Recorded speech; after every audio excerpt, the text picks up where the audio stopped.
আঁকড়ে ধরে জীবন কেন ধ্বংস করে এই প্রশ্নটা এতদিন কেন ভাবেননি আপনি? আপনি কি জানেন বেশিরভাগ মানুষ তাদের জীবনের সবচেয়ে বড় ভুলের কারণে হতাশায় ডুবে থাকে, আর সেই ভুলটা হলো এমন কিছু জিনিস আঁকড়ে ধরে থাকা যা আসলে তাদের ছেড়ে দেওয়া উচিত। ছেড়ে দেওয়া, এই একটা শব্দ আপনার জীবনটা পুরোপুরি বদলে দিতে পারে। কিন্তু কেন এটা এত কঠিন, আর কিভাবে আপনি এই অভ্যাসটা গড়ে তুলবেন? আজ আমি আপনাকে এমন কিছু সত্যি ঘটনা বলবো যা হয়তো আপনার জীবনের মোড় ঘুরিয়ে দেবে। কেন ছাড়তে পারছেন না? হ্যালো বন্ধুরা, আমি বাঙালি বাবু, আর আজকে আমরা কথা বলবো এমন একটা বিষয় নিয়ে যা আমাদের সবার জীবনেই কম বেশি প্রভাব ফেলে। আঁকড়ে ধরে থাকা।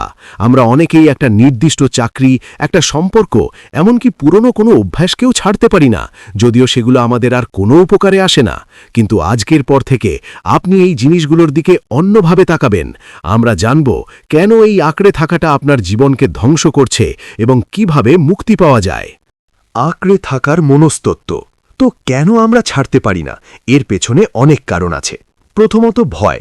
আমরা জানি না ছেড়ে দিলে কি হবে।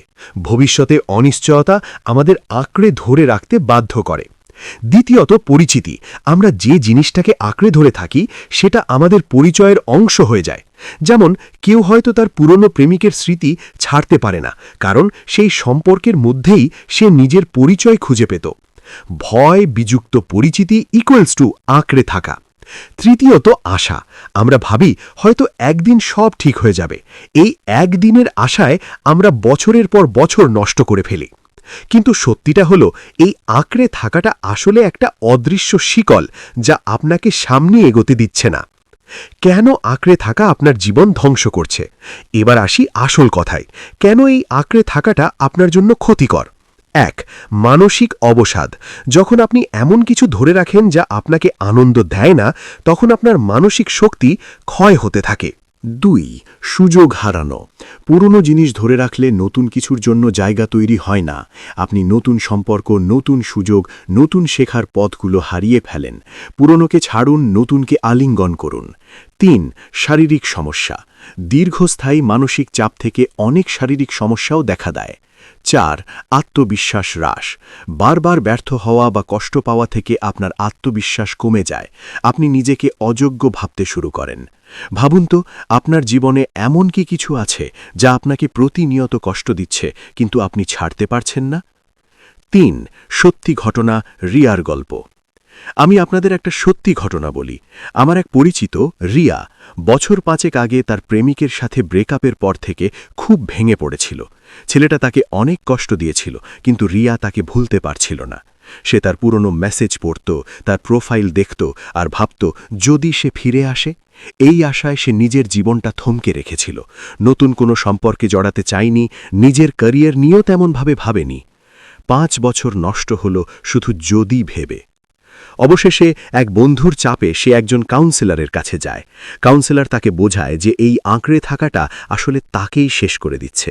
রিয়া তখন সিদ্ধান্ত নেয় সে এই শিকল ভাঙবেই। সে ফোন থেকে পুরনো সব মেসেজ ডিলিট করে দেয়, সোশ্যাল মিডিয়া থেকে তাকে আনফলো করে। প্রথম প্রথম খুব কষ্ট হতো, কিন্তু ধীরে ধীরে সে শান্তি খুঁজে পায়। আজ রিয়া একজন সফল উদ্যোক্তা। সে নতুনভাবে জীবন শুরু করেছে। সে বোঝে ছেড়ে দেওয়া মানে হেরে যাওয়া নয়, বরং নতুন করে শুরু করার একটা বড় সুযোগ। কিভাবে ছাড়বেন? ধাপে ধাপে শিখুন। তো এই যে ছেড়ে দেওয়া, এটা আসলে কিভাবে করবেন? প্রথম ধাপ, স্বীকার করুন। আপনাকে প্রথমে এটা মেনে নিতে হবে যে যা আপনি ধরে রেখেছেন তা আপনার জন্য আর ভালো নয়। নিজের সাথে সৎ থাকুন। দ্বিতীয় ধাপ, কারণগুলো লিখুন। কেন আপনি এটা ছাড়তে পারছেন না? এর ভালো দিকগুলো কি, খারাপ দিকগুলো কি? এই তালিকাটা আপনাকে একটা স্পষ্ট চিত্র দেবে। ভালো বনাম খারাপের তালিকা। তৃতীয় ধাপ, ছোট ছোট পদক্ষেপে এগোন। একবারে সব ছেড়ে দেওয়া কঠিন হতে পারে, তাই ছোট ছোট লক্ষ্য ঠিক করুন। যেমন আজ থেকে ১ সপ্তাহ তার সাথে যোগাযোগ করবেন না, বা এই পুরনো জামাটা আর পরবেন না। চতুর্থ ধাপ, নতুন কিছুতে মনোযোগ দিন। পুরনোকে ছাড়ার পর যে শূন্যতা তৈরি হবে সেটা পূরণ করার জন্য নতুন কিছু করুন। নতুন শখ, নতুন বন্ধু, নতুন শেখা।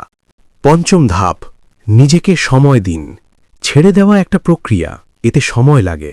নিজেকে ধৈর্য ধরুন এবং নিজের প্রতি সদয় হন। একটি বিশেষ কৌশল, কৃতজ্ঞতা ও বিদায়। ছেড়ে দেওয়ার জন্য একটা খুব শক্তিশালী কৌশল হল কৃতজ্ঞতা ও বিদায়। যেই জিনিসটা আপনি ছাড়তে চাইছেন সেটার দিকে তাকান, এবার মনে মনে বা জোরে বলুন, ধন্যবাদ তোমাকে। তুমি আমাকে এই সময় অনেক কিছু দিয়েছ বা অনেক কিছু শিখিয়েছ, কিন্তু এখন আমার এগিয়ে যাওয়ার সময়। আমি তোমাকে কৃতজ্ঞতার সাথে বিদায় জানাচ্ছি। ধন্যবাদ, আমি তোমাকে বিদায় জানাচ্ছি। এই কাজটি আপনাকে সেই জিনিসের সাথে একটা ইতিবাচক সম্পর্ক রেখেও তাকে ছেড়ে দিতে সাহায্য করবে। এতে আপনার মনে কোনো অপরাধবোধ বা তিক্ততা থাকবে না। বিশ্বাস করুন, এই ছোট কাজটি আপনার মানসিক শান্তি ফিরিয়ে আনতে অনেক বড় ভূমিকা রাখবে। আপনার জন্য একটি চ্যালেঞ্জ। তো বন্ধুরা, আজকের আলোচনার শেষে আমি আপনাদের জন্য একটা চ্যালেঞ্জ নিয়ে এসেছি। আগামী 7 দিন আপনার জীবনের এমন একটা জিনিস যা আপনাকে কষ্ট দিচ্ছে কিন্তু আপনি ছাড়তে পারছেন না, সেটাকে চিহ্নিত করুন। রোজ একবার করে কৃতজ্ঞতা ও বিদায় মন্ত্রটা জপ করুন। 7 দিনের চ্যালেঞ্জ। আপনি কি প্রস্তুত? আর হ্যাঁ, কমেন্টে আমাকে জানান এই 7 দিনের চ্যালেঞ্জে আপনার সবচেয়ে বড় বাধা কোনটি, অথবা আপনি কোন জিনিসটা ছাড়তে সবচেয়ে বেশি ভয় পাচ্ছেন।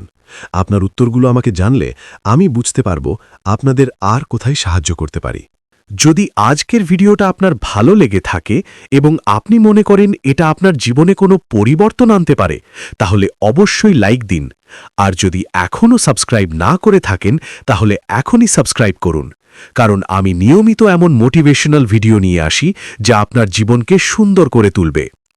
ছেড়ে দিতে শেখা কেন জরুরি? আঁকড়ে ধরা জীবন ধ্বংস করে। পরের ভিডিওতে আমরা কথা বলবো কিভাবে নিজের লক্ষ্য পূরণ করবেন তার কিছু সহজ উপায় নিয়ে। দেখতে ভুলবেন না। সবাই ভালো থাকবেন, সুস্থ থাকবেন, আর মনে রাখবেন, ছেড়ে দেওয়া মানেই নতুন করে শুরু করা। ধন্যবাদ।